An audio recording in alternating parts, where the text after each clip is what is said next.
This is The Final Word, the Australia-India Daily. Jeff Lemon, Adam Collins at the MCG. The show is brought to you by some people call them Maurice Blackburn, the number one plaintiff law firm. Number one. In the country. Number the one. Best. Who doesn't want to be number one? I couldn't whistle on demand just then. Didn't work. We're trying to do that one.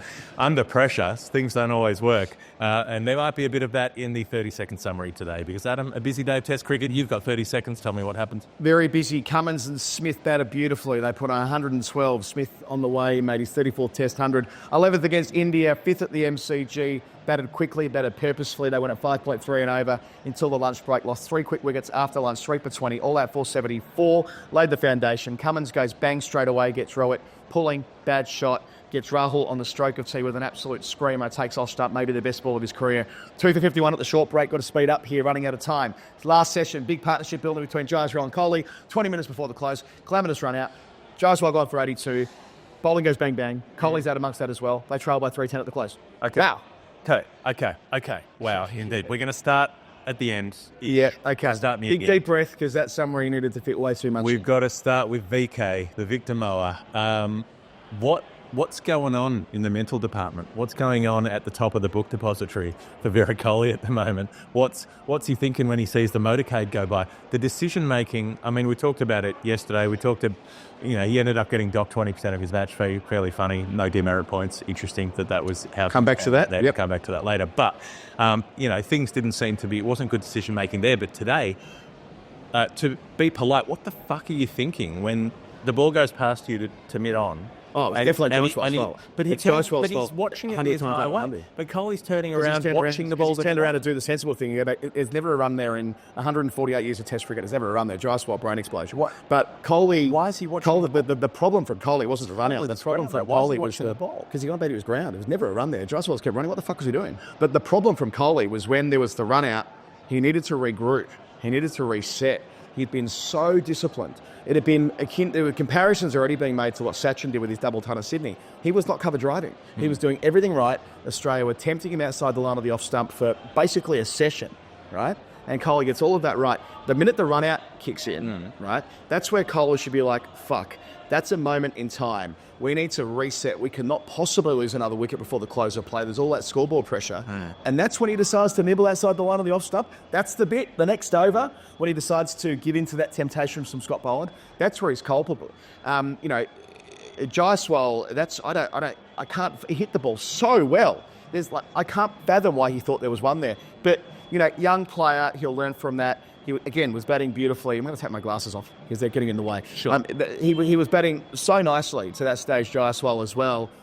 It wasn't the first time they had a couple of mix-ups, though. It felt like something weird might happen between the pair of them. But as Simon KATICH said on our coverage, how often does a run-out serve as the trigger for a collapse? 3 for 5 before the close. They lose the night watchman round the corner. Now it's Jadeja and Punt, and albeit a bolstered lower middle order, you have to dig them out of trouble. They're so far behind, 310 behind. They were 2 for 153 when that run out played out. If they get to the close at 2 for 161, we're having a dramatically different conversation. So it felt bad cricket on both fronts. It felt positive, it felt confident, felt upbeat, and Jaiswal starting to swell into the innings. I see this differently. The way I see it is if your batting partner's taking off and you're running to the safer end, you go. If they're already coming for the run, all that Kohli does, then he guarantees he's fine. Because Kohli's fucked if he's running to the danger end. No, he's running to the safe end because the ball went back past him. He's an on-striker. It's an on-striker, and it's coming now. Jaiswal's already almost there. Yeah, therefore the throw's coming to the strikers end. The point is that Kohli would have been before that. A suicidal moment for Kohli had he gone with the Jaiswal call. It was a no, go back, what the fuck are you doing every single day? But again, Kohli going back to his ground at that point, he's looking at Jaiswal like, what are you doing here? Jaiswal should have honoured the no, go back, and didn't, and found himself as the man out. But they're standing arguing before the throws even come in, and the throw that comes in isn't good, and it's wide of the stumps, and Carey has to run around and get it. They're standing there arguing at the non-striker's end before the bails have even been taken. But you understand what I'm saying, though? Like, there's never a run there. So Kohli's entitled to say no. Kohli's entitled to say, you don't have to run because the batter's called yes. You're not duty-bound to honour the call if the call is a suicide single. And Kohli is an experienced enough player to know when something is a legit suicide single. The ball he middled the shit out of it. It was straight to the fielder. And Cummins had time if he needed to, because the throw was not bang on, but he had time to set, stop, prop. Sure. The fact that Cummins distributed the ball so quickly is neither here nor there. Kohli was right to deny the call. But again, I come back to what comes next. The run-outs happen. Right? It's an annoying part of cricket, especially when that partnership was in such rude health. They put on 102. They just celebrated their 100-run stand. Was it 2 balls before or something like that? Again, this is where, it's the first time that Jaiswal's been out in the 80s or 90s. We know when he gets to 80, his lowest score after that is 157 or something ridiculous. He was born in the 2000s. He's never seen the 80s. Eventually doubles his score, right, when he gets to 80. So, and then for Kohli to pick that moment to fiddle around outside the line of the stump. And again, so far outside the line of his body. It's the decision. But he wasn't doing it. The point, I guess I come back to the original point I was making. To that juncture, Kohli, I'd be surprised if Crickbeer said he played one shot like that at all. Yep. He was making them bowl to him. It was actually working. Yep. They were bowling to him.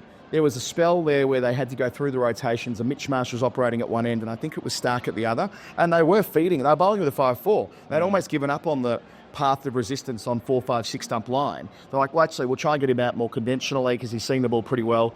I, at that point, probably would have gone to a 7-2 myself. I would have gone, you're not playing on the 6 stump line. What about the 9th stump line?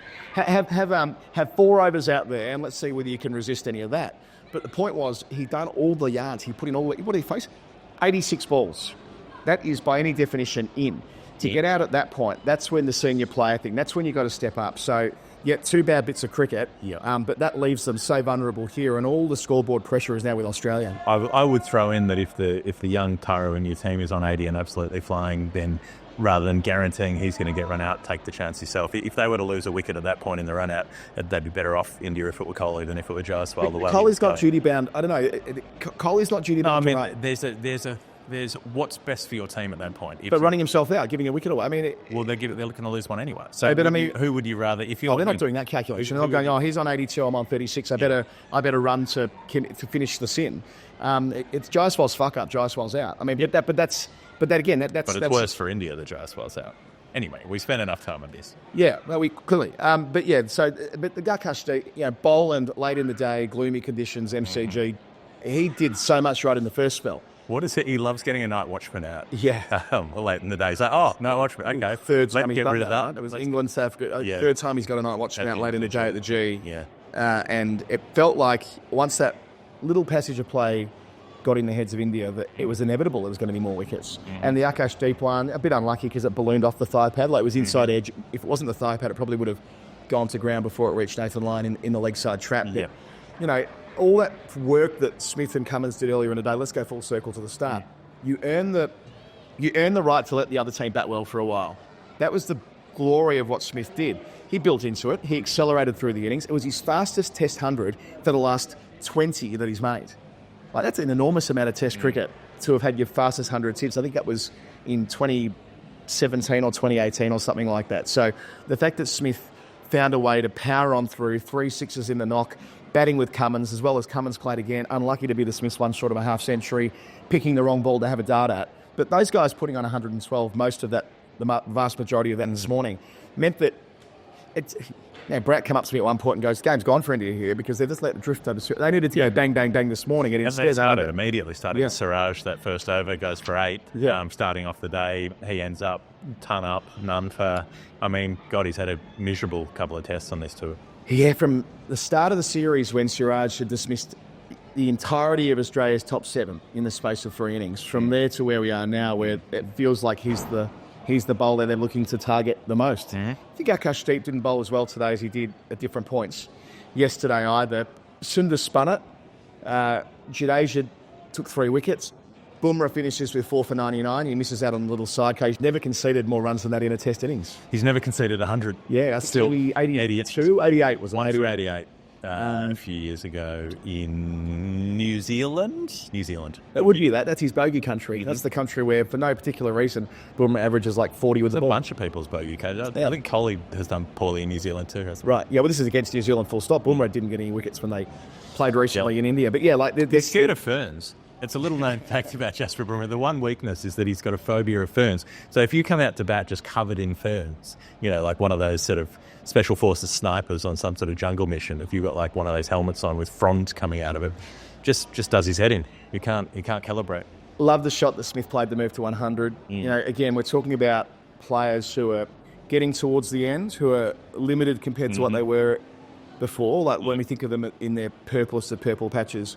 Kohli, it's the fact that he really is a liability when playing outside the line of the off stump. Smith, it's that he's nowhere near as fluent as he used to be for whatever reason. But like that was a really lovely old-fashioned stroke.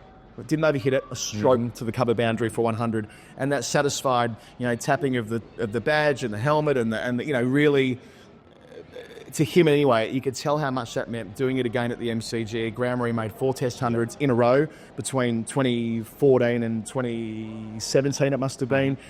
That gap, not doing it in front of this many people since, and getting the chance to celebrate. And boy, that roar when he brought up 3 figures is as loud as I've seen in Test cricket, really. I like the consistency with Smith's record. He got 400s in Perth, 4 in Brisbane, 4 in Sydney, was 4 in Melbourne until today. 1 in Adelaide. Hates Adelaide. Not a pink ball guy, presumably. They've played a few day tests there, but I suppose he didn't play in 2018. Doesn't like the exit. Anyway, doesn't like the beer. How can he not like the exit? Best pub in doesn't like Farmers Union. From the commercial club. Doesn't like the Villies pies. Doesn't like the Villies pies. Doesn't like the U-Park car parks they've got there. He's not a custard tart guy. He's not even doesn't like it's convenient. No, I have instead of the 7-Elevens. Doesn't like the Chibo coffee. Doesn't like the Polites signs owning all the fucking buildings there. That guy that owns all the buildings in Adelaide. Yeah, Mr. Polites. Yeah. I keep thinking it's some kind of Spanish. Doesn't like Labor governance guy.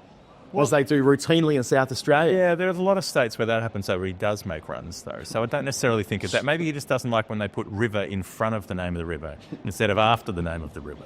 You know, it's much simpler if you put it afterwards. That's just the way that we should be doing things. Who are we talking about? Steve Smith. Right, okay. Hundreds. Adelaide. But five now in Melbourne. Could go 5 in Sydney. Who knows? Has he ever made three consecutive tests? He would have done it in 2014. When he played India, he made 1 in every test match. Yeah, in 17, he might have done 3 on the trot as well. He got 1 at the Rancho Relaxo. He got 1 at Pune. Didn't get 1 at Bangalore. Did get 1 at Dharamshala. It was 3. He got 3 out of 4. Missed the third. 3 out of 4 ain't bad. And 17, 18 Ashes, he got Brisbane and then Perth and then didn't get... No, didn't get 1 in Adelaide. Didn't get 1 in Adelaide. Did get 1 in Perth. Did get 1 in Perth, got a double in Perth. And then got a 100 here on that flattest track of all time. And then made 82 in the 70s. What do you make of the track? What do we make? I mean... It feels like... It's okay. It's still getting through. Let's go to the bit where Australia bowl and Rohit Sharma almost writes his death warrant as a Test cricketer. It feels like it just feels like if you're going to get out... here's the other value. I'm talking about senior players not supporting junior players earlier with Kohli and Jaiswal. Not that KL Rahul's a junior player, but Rohit going, oh no, now I do need to open again. After the jiggery pokery, after the dicking around, I'm going to come back in, I'm going to be at 6, and I'm going to be at 5. No, you're still opening. Okay, now you're not. And then going out to face a couple of the best new ball exponents going around and getting out really quickly playing a duff shot. And he kind of plays that. He kind of plays that half pull, and by half pull I mean not the full swing of the back pull shot, the down to up. Yeah. But he just completely miscued it. He'd only been there for 6 or 7 balls at the time. Gives an easy catch to Scott Boland. You can see when the ball was hanging in the air, he was desolate. Yeah. He knows that after promoting himself to the top, the importance of steering the way. The reality is this Indian team looks far more dynamic when Bumrah was in charge at Perth, and it may well be they finish the series with Bumrah in charge at Sydney. Yeah. Who's to know what will happen unless Rohit does something of substance in the second dig. I thought his captaincy in the field was lethargic. It was the classic.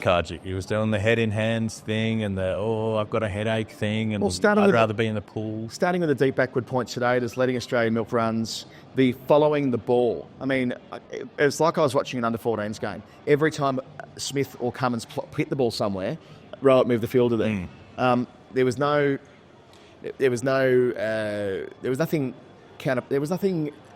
thoughtful about what he was. He wasn't trying to get players out. He was trying to.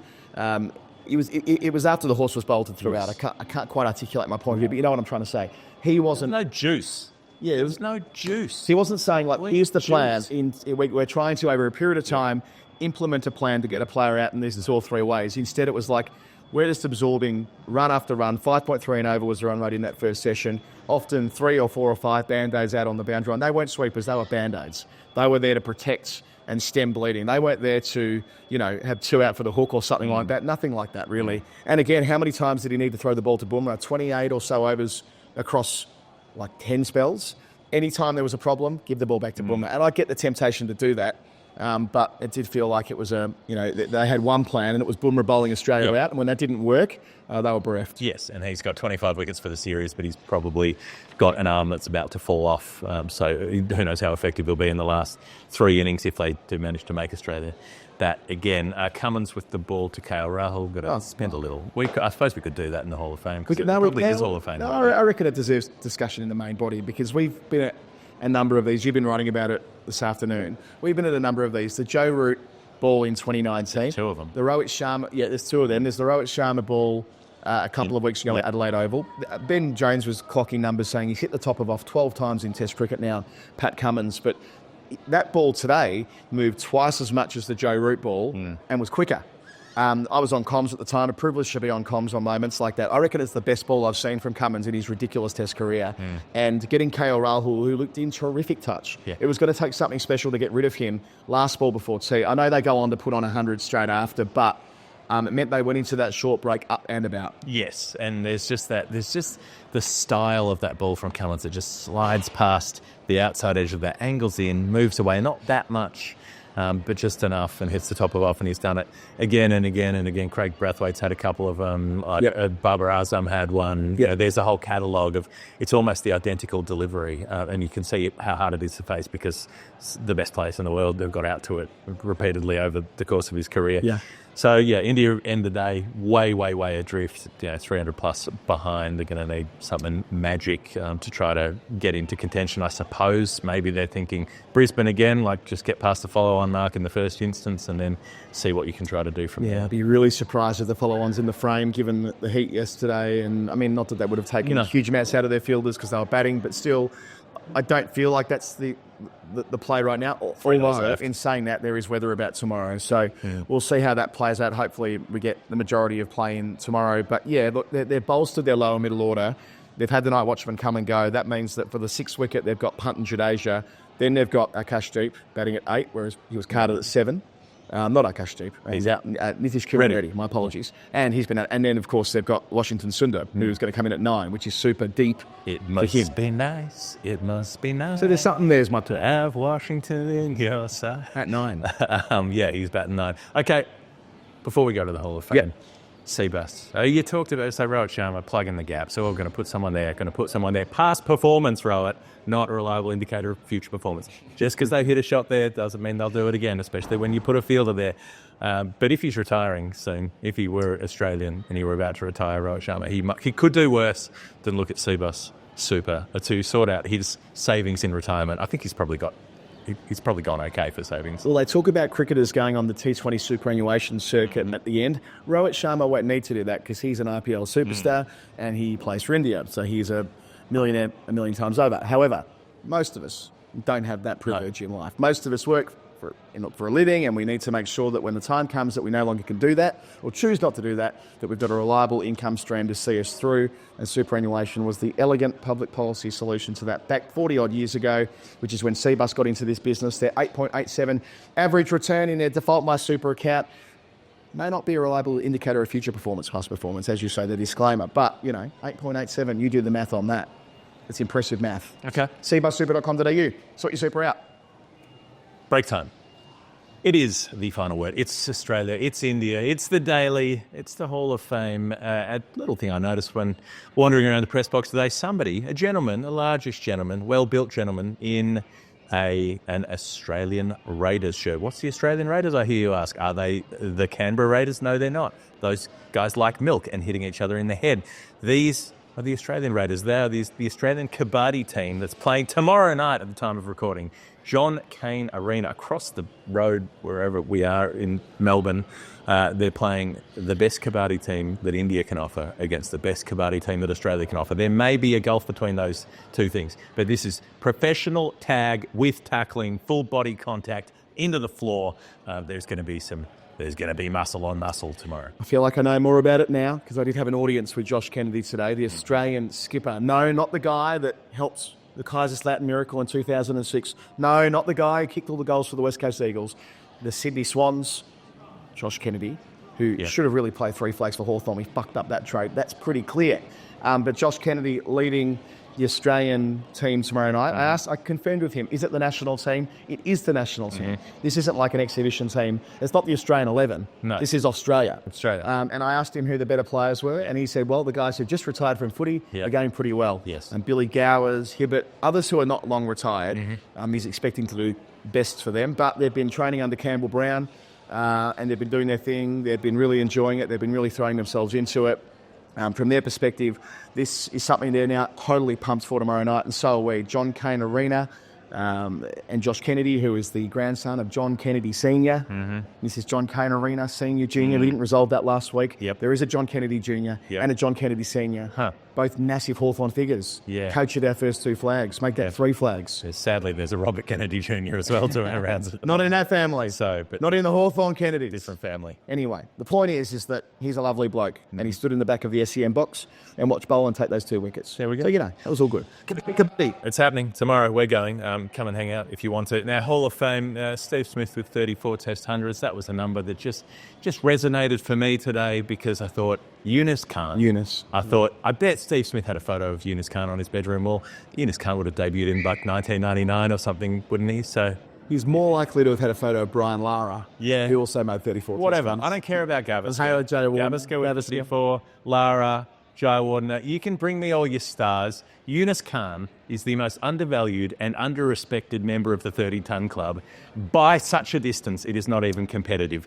Nobody respects what he did. Nobody talks about him in the greats, and he deserves to be talked about. He made hundreds everywhere, and he made them against everyone. He had a broader spread of hundreds in terms of every country he played in, every opponent he played against. He made 100 everywhere he went, and he made him against everyone he played.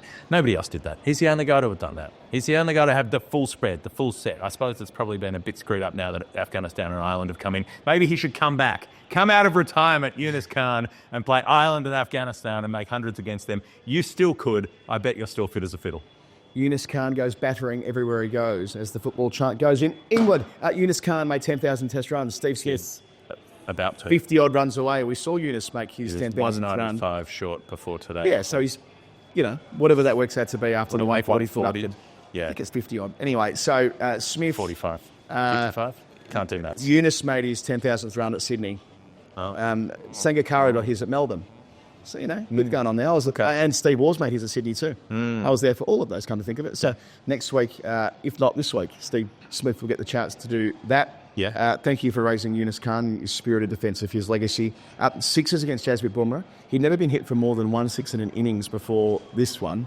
Or might have even been like ever. Some crazy I think stuff. he hadn't been hit for one in about 4 years, and then he got hit for 2 in 20. Yeah, I think it was like only once ever, and he had 4 hit off him in this innings, which was statistically noteworthy. The pitch invader, that's the second time that bloke's jumped the fence.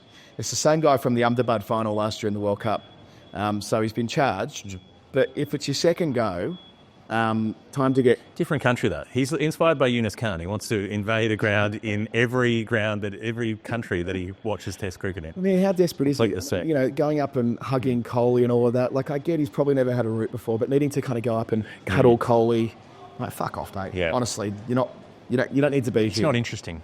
You're not interesting. You are not interesting enough to be the centre of attention at a thing where people have come to watch other people do something. 85,000 of them, by the way. The biggest crowd on day 2 ever at the G. Surpassing the day 2 crowd here in 2013. Biggest crowd on day 2. That's like the fastest time to win a silver medal. Pretty good. Second day crowd at 85. I mean, no one... Tell you what, that'll be in the top. I don't think they would have ever had 85. That's the capacity underbud, right? And that would have been... They've never had a test day of that. So that might be... I mean, yes, day 2, but what other grounds have ever had 85? They're in with a shout to crack 300,000. If they get 65-70 tomorrow, and they'd be at about 230. Oh, right. And so then if you got the last 2 days... And a thrilling finish. If you could get a good finish and you could get 70 in across the last 2 days, you go past the 36-37 Ashes number. I liked the Nathan Lyon giving out leg before walking off the field whilst reviewing thing. And then better than that was when he saw the replay. So he was kind of jogging off the field with Scotty Boland. So are India. They're like, they take the batter's word, clearly plumb. And then they see the first replay, and at about 20 metres from the rope, they all stop. They look up and go, actually, I reckon that might on impact be outside. Then the line starts walking back towards the stumps. Yeah. Only 10 or so metres before the projection came up, and then they ran off for a second time. So I enjoyed the colour and movement of that. Very modern cricket. DRS doesn't work. It's a failed system. If you're having bullshit like that, you're having reviews when you know that you're out and the player's giving themselves out. Got to fix that. What, so get rid of it for number 11s? Number 9, 10, I 11? don't know. It just proves the system doesn't work. Too many reviews. 3 is way too many. Yeah, it should be 2. The reason they brought in the third review is for the integrity of the home umpires when COVID started. Why we still got 3? That I agree with, but I don't think you can.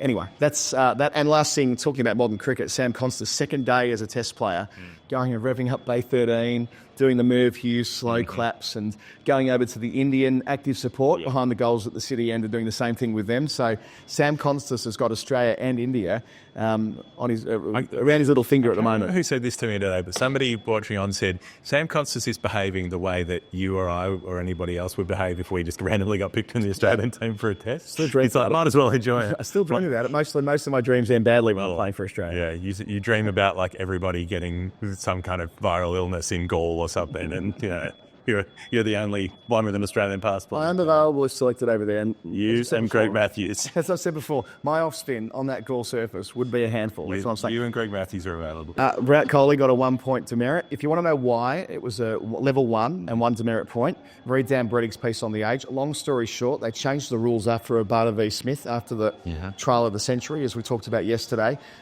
Before this, I didn't know this, it was automatic level 2 if you made contact of any kind. If you were found guilty of making contact, if that met that threshold. They brought in quietly level 1 at the same time they made the sandpaper changes or the ball tampering changes, which didn't get much coverage at the time. So they were worried about players gaming it and getting physical contact, knowing that it would be a level 2 and thus a minimum of 3 demerit points. So there is context to why this happened the way that it did, and it gave Andy Pycroft latitude to give Kohli the slap on the wrist and the play on. Asked Labuschagne about it this morning. He's like, that would have been a week's suspension in the NRL. I don't know about that either. But I did enjoy Marnus engaging on that front. Good Raiders. All right, that's it. This has been the final word. Buy your sunnies. Oh yeah, get your sunnies. 10-20 vision. 10% off. It's in the show notes. Glenn Maxwell wears them. You can too. You might even be able to wear his. You'll probably swap them if you see him out. Be like, knowing Glenn, if you went up to him and said, "Can I have your glasses?" he would say, "Yeah, all right." Okay. We have a live show in Sydney. Come to that. Oh yeah, with Simon KATICH on the 7th of January, and there's other stuff. Max was there too. Read the show notes. You'll find things. Okay. We'll see you on day 3. No.